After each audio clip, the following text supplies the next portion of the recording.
Hello students, Abhishek Singh here.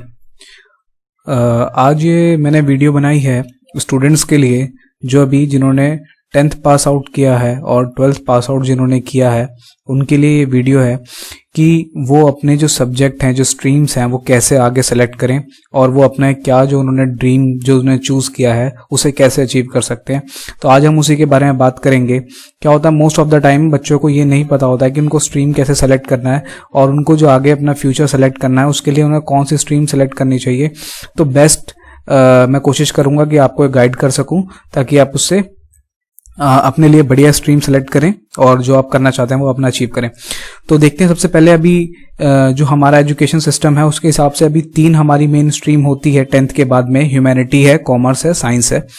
Humanities में आपका आता है आर्ट्स वाले सब्जेक्ट। आर्ट्स मीन्स आपका सोशल साइंस वाले सब्जेक्ट आते हैं और इसमें क्या होता है, जैसे आपका हिस्ट्री हो गया, एक इकोनॉमिक्स हो गया, पॉलिटी हो गया और ज्योग्राफी हो गया, इस टाइप के सब्जेक्ट होते हैं। लैंग्वेज सब्जेक्ट होते हैं। कॉमर्स में आपका क्या है, कॉमर्स में आपके बिजनेस से रिलेटेड सब्जेक्ट जैसे बिजनेस एडमिनिस्ट्रेशन और आपका इकोनॉमिक्स हो गया। मैथ्स होता है, विदाउट मैथ्स होता है और इसमें आपका इकोनॉमिक्स, बिजनेस एडमिनिस्ट्रेशन, अकाउंट्स, ये 3 मेन सब्जेक्ट होते हैं और इसके साथ में मैथ्स और आप विदाउट मैथ दोनों ले सकते हैं। और इसमें लैंग्वेज आपका साथ में लैंग्वेज होता है इंग्लिश और हिंदी, तो ये दोनों भी अवेलेबल होता है। फिर आता है आपका साइंस। साइंस में आपका क्या होता है, 2 तरीके का होता है, पीसीएम और पीसीबी। पीसीएम में आपका क्या होता है, फिजिक्स, केमिस्ट्री, मैथ्स, और पीसीबी में physics, chemistry, bio.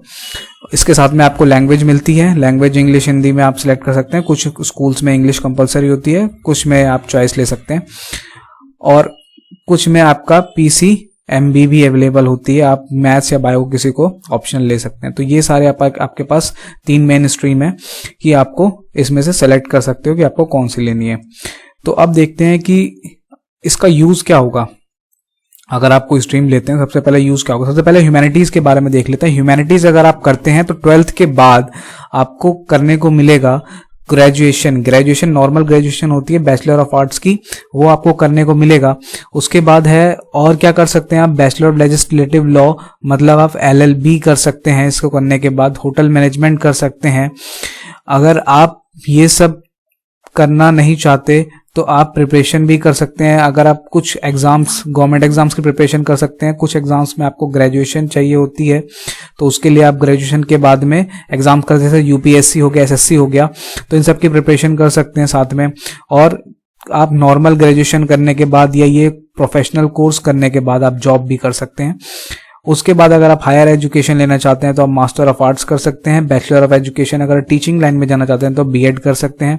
Master of education अगर हायर स्टडीज के टीचर बनना चाहते हैं तो आप एमएड कर सकते हैं। मास्टर ऑफ फिलोसफी अगर आप पीएचडी डॉक्टरेट करना चाहते हैं तो आप फिलोसफी कर सकते हैं, मास्टर ऑफ फिलोसफी। उसके बाद डॉक्टर ऑफ फिलोसफी PhD कर सकते हैं आप। तो ये सारी चीजें हैं आप ह्यूमैनिटीज में आपको करने को मिलती हैं, जो ये मेन ह्यूमैनिटीज के बाद सब्जेक्ट हैं जो आपको करने को मिलते हैं। अब देखते हैं नेक्स्ट।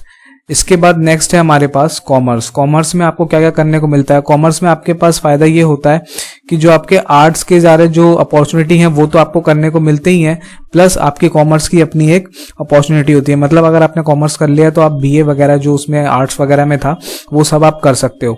अब आता है ये कॉमर्स में सबसे पहले क्या है, bachelor of commerce. Bachelor of commerce अगर आप करोगे तो ये नॉर्मल ग्रेजुएशन है और इसके बाद है आपके पास अगर प्रोफेशनल कोर्स करोगे तो bachelor of business administration BBA, bachelor of computer application BCA, bachelor of legislative law LLB, ये सारे आप कर सकते हैं। बैचलर ऑफ बिजनेस एडमिनिस्ट्रेशन में आपको बिजनेस से रिलेटेड नॉलेज मिलती है और कंप्यूटर एप्लीकेशन में अगर आप कंप्यूटर एप्लीकेशंस में प्रोग्रामिंग में अच्छे हैं तो आपको बैचलर ऑफ कंप्यूटर एप्लीकेशन करना चाहिए BCA, इससे भी आपको जॉब मिलती है। Bachelor of legislative law LLB है, लॉ में जा सकते हैं आप। होटल मैनेजमेंट कर सकते हैं। Preparation of government job, banking job जो होती है, बैंक से रिलेटेड जॉब होती है, कॉमर्स के बाद आप कर सकते हैं। मास्टर ऑफ कॉमर्स अगर आप हायर एजुकेशन लेना चाहते हैं तो कॉमर्स में मास्टर ऑफ एजुकेशन कर सकते हैं, MCOM कर सकते हैं। और मास्टर ऑफ बिजनेस एडमिनिस्ट्रेशन अगर आप बिजनेस एडमिनिस्ट्रेशन में आगे हायर लेना चाहते हैं तो MBA कर सकते हैं और master of computer application MCA भी कर सकते हैं। इन सब से आपको प्रोफेशनल कोर्स से आपको जॉब जल्दी मिलती है आसानी से। उसके बाद आता है हम देखेंगे साइंस की क्या क्या फील्ड है। साइंस में आपको करने से आपको ये फायदा मिलता है कि आपने आर्ट्स की तो फील्ड आपने सेलेक्ट कर ही ली, प्लस आपके पास कौन सी हो गई, कॉमर्स की भी हो गई। अब आपको एक साइंस की अपनी खुद की फील्ड मिलती है। जैसे कि सबसे पहले देखेंगे हम बैचलर ऑफ साइंस, ये नॉर्मल ग्रेजुएशन है, normal graduation bachelor of science में। फिर bachelor of technology B Tech, B Tech आपको इंजीनियर बनाता है। और मेडिकल और bachelor medicine and bachelor of surgery MBBS, MBBS करने से आप डॉक्टर बनते हैं। तो ये सारी चीजें अगर आप पीसीएम लेते हैं, फिजिक्स केमिस्ट्री मैथ लेते हैं, तो आप मैथ्स वालों के लिए बीटेक होता है, और बायो वालों के लिए जो बायो लेते हैं उनके लिए ये एमबीबीएस होता है। नेशनल डिफेंस एकेडमी, अब इसमें एक चीज मैं बता दूं, बीटेक में कई सारी ब्रांचेस होती है, अलग अलग ब्रांचेस की, जैसे इलेक्ट्रिकल, मैकेनिकल, सिविल, बहुत तरह के आप इंजीनियर बनते हैं। 4-5 हमारे पास मेन ब्रांचेस होती हैं। ऐसे ही इसमें एमबीबीएस में होता है। जरूरी नहीं है आप सारा एमबीबीएस बनोगे, एमबीबीएस के साथ में और भी चीज होता है, फिजियोथेरेपिस्ट होता है, डेंटल होता है, और आपका आयुर्वेदिक डॉक्टर होता है, बीएमएस होता है, बी फार्मा होता है, जो मेडिसिन, आप मेडिसिन के लिए जो आपकी शॉप्स वगैरह होती हैं उसके लिए बी फार्मा भी होता है। और तो ये सब आप सारा कर सकते हैं। फिर उसके बाद आता है नेशनल डिफेंस एकेडमी एनडीए। अगर आप साइंस स्ट्रीम से हैं तो आप एनडीए में अगर जाना चाहते हैं, एनडीए मींस आप आर्मी के, एयरफोर्स, नेवी या आर्मी में, तो उसमें ऑफिसर रैंक में आप जा सकते हैं डायरेक्ट यहाँ से 12th के बाद। एनडीए के एग्जाम्स होते हैं और 17 ईयर्स उसके लिए मिनिमम होती है, 17 से 19 ईयर्स तक आप जा सकते हैं। तो ये सारे चीज आप कर सकते हैं। पायलट ट्रेनिंग, पायलट की ट्रेनिंग कर सकते हैं, उसके लिए भी आपको साइंस मस्ट है। प्रिपरेशन ऑफ गवर्नमेंट जॉब्स, कुछ गवर्नमेंट जॉब्स होती हैं जो साइंस स्ट्रीम के लिए ही बनी होती है, जैसे कि आपके असिस्टेंट साइंटिस्ट वगैरह होते हैं, हॉर्टिकल्चर में होते हैं। तो इन सब चीजों में, आपके डीआरडीओ में है, तो इन सब चीजों में जो वैकेंसी निकलती है, इन सब साइंस के लिए ही बनी होती है। तो आप इनको, इससे आप उससे गवर्नमेंट जॉब भी जा सकते हैं। गवर्नमेंट जॉब में अदर गवर्नमेंट जॉब जैसे कॉमर्स वाले हैं, आर्ट्स वाले हैं, वो भी आप तो दे ही सकते हैं, साथ में ये भी दे सकते हैं। फिर आता है मास्टर ऑफ साइंस। अगर आप हायर एजुकेशन लेना चाहते हैं इसके साथ बैचलर ऑफ साइंस के बाद, तो मास्टर ऑफ साइंस एमएससी कर सकते हैं। और मास्टर ऑफ टेक्नोलॉजी एमटेक कर सकते हैं। अगर हायर एजुकेशन लेना चाहते हैं इंजीनियरिंग में तो एमटेक कर सकते हैं। बैचलर ऑफ एजुकेशन अगर आप टीचिंग से जुड़ना चाहते हैं तो बीएड कर सकते हैं, बैचलर ऑफ एजुकेशन। और उसके बाद master of education, higher education teacher बनना चाहते हैं तो एमएड भी कर सकते हैं। तो ये सारी अपॉर्चुनिटी आपके पास होती है साइंस स्ट्रीम लेने के बाद में। और भी बहुत सारी अपॉर्चुनिटी है, तो मैंने मेन कवर करी है जिससे आपको आइडिया लग जाए। और भी बहुत सारी अपॉर्चुनिटी होती है। अब हम देखते हैं वो अपॉर्चुनिटी जो ऐसे स्टूडेंट जो बहुत ज्यादा पढ़ाई हायर एजुकेशन नहीं ले पा रहे हैं, तो उनके लिए देखते हैं हम क्या क्या फैसिलिटीज हैं। जैसे कि हमारे कुछ कोर्सेज ऐसे होते हैं जो शॉर्ट टर्म कोर्सेज होते हैं, जिनको करने के बाद आपको जल्दी जॉब मिल सकती है। जैसे कि हम देखेंगे industrial training institute, ITI. ITI क्या है, आप ये 12th के बाद, 10th के बाद और 12th के बाद कभी भी आप कर सकते हैं, 10th के बाद आप कर सकते हैं। तो इसमें क्या होता है, कुछ ट्रेड्स होते हैं, छोटे छोटे ट्रेड्स होते हैं, आपको सिखाएंगे। फिजिकल ट्रेड्स होते हैं जो कि आपके कंपनी वगैरह में और इंडस्ट्री वगैरह में यूज होते हैं। तो उससे आप डायरेक्ट जॉब लग सकती है, आपकी प्राइवेट और गवर्नमेंट दोनों लगती है। पॉलिटेक्निक होता है आपका जूनियर इंजीनियर, जूनियर इंजीनियर बनाता है आपको ये भी आपके पास अगर बहुत ज्यादा हायर एजुकेशन नहीं ले सकते तो पॉलिटेक्निक आप कर सकते हैं।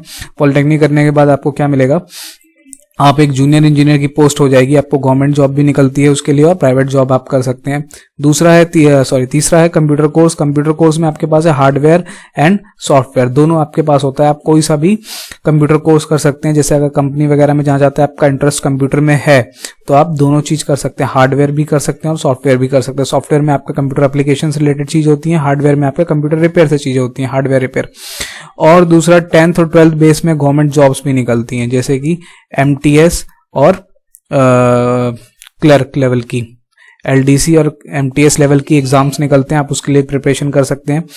तो ये ओवरऑल आपके लिए है कि आप क्या क्या चीज आप कर सकते हैं। तो इसी को देखकर आप अपना फ्यूचर डिसाइड करें कि मुझे क्या बनना है, क्या करना है। उसी तरीके से आप कम समय में अच्छा अपने लिए कोर्स सेलेक्ट करें और टाइम ना वेस्ट करते हुए। तो मैं आपको ये सलाह दूंगा कि आप अपने हिसाब से, आप दूसरों को देखकर अपनी स्ट्रीम वगैरह ना चूज करें, अपने हिसाब से स्ट्रीम चूज करें जो आपको पसंद है। अगर आर्ट्स पसंद है तो आर्ट्स लें, कॉमर्स पसंद है तो कॉमर्स लें, साइंस पसंद है तो साइंस लें। और दूसरों को देख के प्लीज, अपने फ्रेंड्स वगैरह को देख के चूज ना करें, अपने पेरेंट्स के दबाव में ना करें। तो ये है मेरी सलाह। तो आप ये वीडियो देखते रहिए और अगर इसमें कोई सजेशन देना चाहते हैं तो आप कमेंट सेक्शन में आप लिख दीजिए सजेशन मुझे। और अगर ये आपको हेल्पफुल लगती है वीडियो तो अपने फैमिली फ्रेंड्स को जरूर बिल्कुल शेयर कीजिएगा ये वीडियो। लाइक शेयर सब्सक्राइब जरूर करिएगा मेरे चैनल को। Thank you, bye bye, signing of.